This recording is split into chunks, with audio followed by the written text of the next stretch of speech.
Mm. Gimana caranya? Action plan yang harus diambil oleh teman aku tadi menghadapi orang tuanya yang keras. Jadi komunikasinya berat dong. Dia mau approach nih ayahnya. Ayahnya juga masih keras, masih nggak ngerasa bahwa didikan dia ini selama ini salah. Kira-kira apa yang harus dia lakukan? Apa harus sebelah pihak memaafkan? Tapi sampai hari ini ayahnya juga nggak Masih seperti itu, masih nggak seperti berubah. itu gitu. Iya. Jadi kalau untuk sisi anak ya Bilal ya, Hmm, yang pertama-tama ya tentu dia memang pertama harus mengampuni ayahnya. hmm, Yang kedua apa? Dia harus memahami kenapa hmm, sih ayahnya menjadi orang yang seperti itu. hmm, Oh, ternyata ayahnya juga punya trauma di masa lalu. hmm, Oh, pendidikan ayahnya juga seperti itu, keras. Sehingga mau nggak mau si ayah ini juga hanya itu yang dia tahu cara parenting kepada anaknya. hmm. Dan itu yang dia berikan kepada anaknya.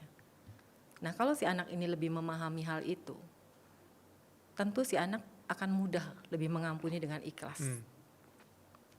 Tapi kembali lagi, namanya sumber trauma ini terus-terusan, misalnya Yeah. masih juga sampai saat ini dia berikan kepada anaknya, ya ini emang agak sulit.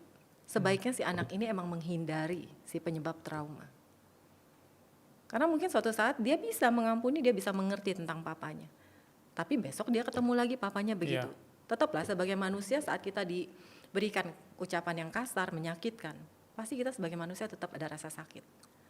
Jadi seperti gelas yang sudah bening airnya, Yeah. dituangin lagi sampai hitam. Lama-lama apa? Ya hitam lagi. Iya. Seperti itu. Jadi Americano dok ya. Nah makanya begitu.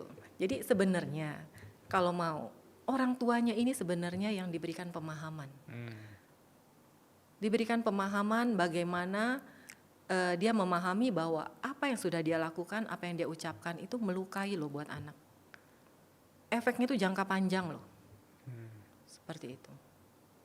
Tentu kalau sebagai orang tua yang punya cinta kepada anak, nggak mau dong anaknya nanti sudah besar menjadi anak yang nggak berguna, bahkan menjadi PR buat dia di saat dia sudah renta, ya kan?